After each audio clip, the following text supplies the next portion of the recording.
Nosotros les vamos a hablar acerca del hueso occipital. Estamos viendo el cráneo en una vista lateral, esta sería su vista anterior, y el occipital lo vamos a encontrar en una vista posterior e inferior. Lo vamos a localizar en la base del neurocráneo, formando el piso posterior del mismo. Como vemos, aquí observamos el hueso occipital. Podemos observar que es un hueso único, por lo tanto es un hueso impar. Por su forma, tiene una forma simétrica, y por tamaño observamos que es un hueso de mediano tamaño. Y presenta dos caras para su estudio, muy importantes, que les vamos a describir a continuación. Bueno, la primera cara que vamos a describir es la cara posterior-inferior. Esta cara, como podemos notar, se puede ubicar en la parte exocraneal y va a tener una forma convexa. En esta cara vamos a distinguir tres porciones. Una porción por delante del foramen magno, es decir, en su parte anterior, a la porción basilar. La porción basilar va a estar dirigida hacia arriba y adelante. En la línea media de la porción basilar vamos a ubicar un tubérculo, denominado el tubérculo faríngeo, el cual va a servir para la inserción de la fascia faringo-basilar y del músculo constrictor superior de la faringe.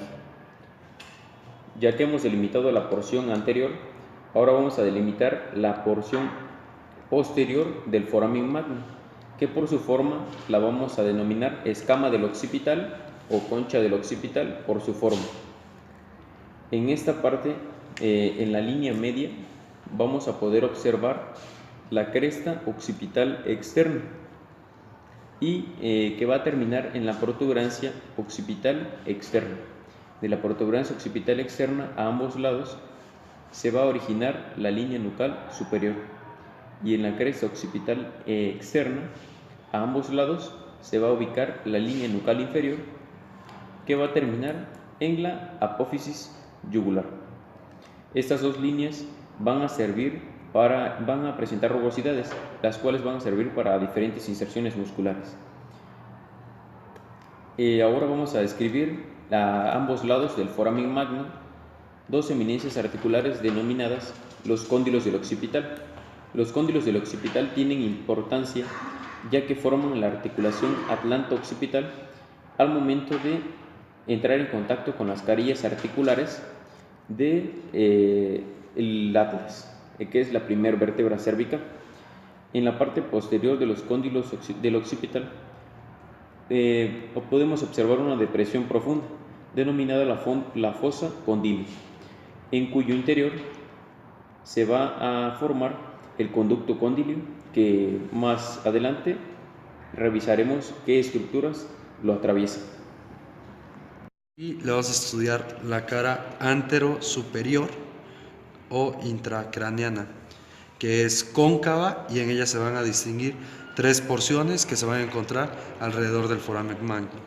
El primero sería el que está adelante, que sería el clivus o el declive, que corresponde a la parte donde se va a situar el bulbo y la protuberancia. En la parte por detrás del foramen magno vamos a encontrar la escama del occipital, donde se va a alojar una eminencia bastante marcada y bastante prominente, que es la eminencia cruciforme. Seguimos con la cara anterosuperior. En la cara anterosuperior podemos ubicar a cuatro fosas. Estas fosas van a estar delimitadas por la eminencia cruciforme. Esta eminencia cruciforme va a estar formada por la cresta occipital interna en la parte más anterior, a ambos lados por el surco del seno transverso, y en su parte más posterior por el surco del seno sagital superior, y justo en el medio vamos a tener a la protuberancia occipital interna. Estos surcos son impuestos por los senos venosos que transcurren en el cerebro. Al momento tenemos dos fosas superiores que van a alojar a los polos occipitales de los hemisferios cerebrales, y dos fosas inferiores que van a alojar a los hemisferios posteriores cerebelosos. A continuación veremos los huesos con los que se articula y se relaciona.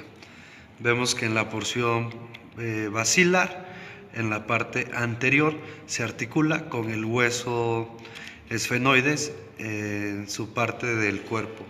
En sus partes laterales se va a articular con los huesos temporales de ambos lados, y en la parte posterior y superior se va a articular con los huesos parietales.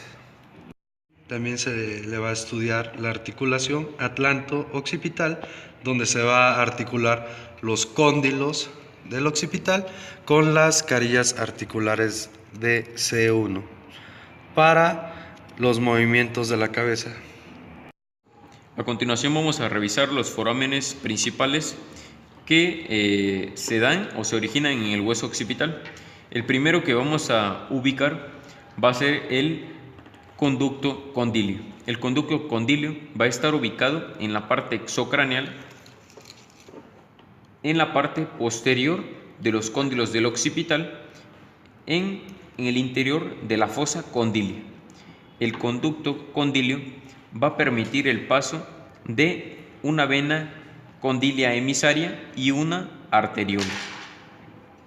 El segundo foramen que vamos a revisar va a ser el que está ubicado debajo de los tubérculos yugulares, en la parte de su base, el cual vamos a denominarlo el conducto del nervio hipogloso.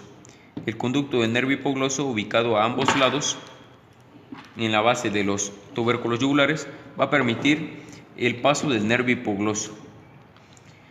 El tercero que vamos a observar va a ser uno que nos va a llamar mucho la atención, tanto en la parte endocraneal como en la parte exocraneal. Este gran foramen, denominado el foramen magno, sus estructuras que lo atraviesan va a ser la transición bulbomedular, las meninges, las arterias vertebrales, la arteria espinal anterior, los plexos simpáticos vertebrales y raíces espinales del nervio accesorio. El último que vamos a checar va a ser el foramen yugular, pero para esto necesitamos al hueso temporal para que nos ayude a delimitarlo. Ya que tenemos colocado al temporal en el borde mastoideo, podemos observar que cuando se une con el hueso occipital deja un foramen muy amplio denominado el foramen yugular, el cual va a permitir el paso de los nervios glosofaringeo, vago y accesorio, y como su nombre lo dice, la vena yugular interna. Y en los detalles óseos a estudiar del occipital, en su cara intracraneal vamos a encontrar lo que es el clivus, que es un declive que se alcanza a observar fácilmente, lo cual nos va a servir para la porción superior del bulbo y la protuberancia. No va a estar en contacto directo con el hueso, ya que va a estar separada por las arterias vertebrales y el líquido cefalorraquídeo. Y en la parte posterior al foramen magno vamos a encontrar lo que es la eminencia cruciforme, la cual va a estar formada por la protuberancia occipital interna, la cual va a desprenderse 4 ramas a partir de su origen, la cual nos va a servir esta rama, que es la rama vertical, es la marca que deja el surco sagital superior, y estas ramas horizontales son las ramas del surco, de los surcos transversos. Esta parte de la protuberancia se va a llamar la aerófilo, donde van a confluir los senos. Vamos a estudiarle lateralmente los tubérculos yugulares, los cuales son recorridos por el nervio hipogloso y por demás venas. Vamos a encontrar hacia posterior y lateral la apófisis yugular, la que va a formar parte del agujero yugular con la unión del hueso temporal. Y hacia interior vamos a encontrar el conducto del nervio hipogloso. Los bordes van a ser dos, superiores e inferiores. El borde superior se va a llamar lamboideo y articulan con los huesos parietales o los huesos suturales o gormianos en caso de que presente alguno. Los bordes mastoideos o inferiores forman la escotadura yugular y contribuye a formar parte con el hueso temporal, el foramen yugular o agujero rasgado posterior.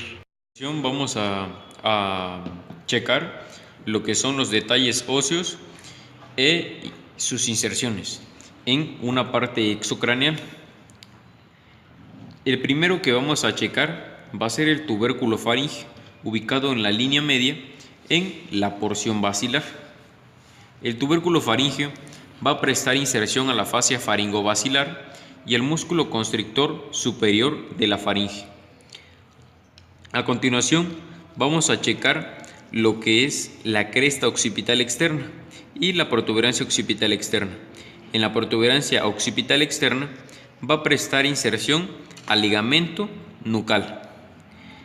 En la línea nucal superior, que va a estar originada a ambos lados de la protuberancia occipital externa, va a prestar inserción a los músculos occipital, trapecio y esternocleidomastoideo y esplenio de la cabeza.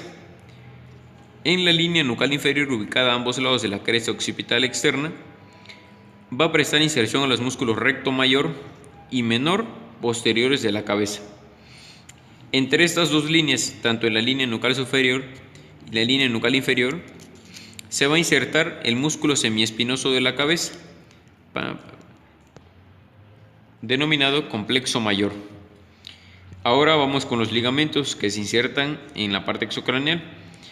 El ligamento longitudinal anterior se va a originar en lo que es en la porción basilar, y el segundo ligamento que vamos a mencionar va a ser el ligamento longitudinal posterior, el cual se va a originar en el borde anterior del foramen maxilar.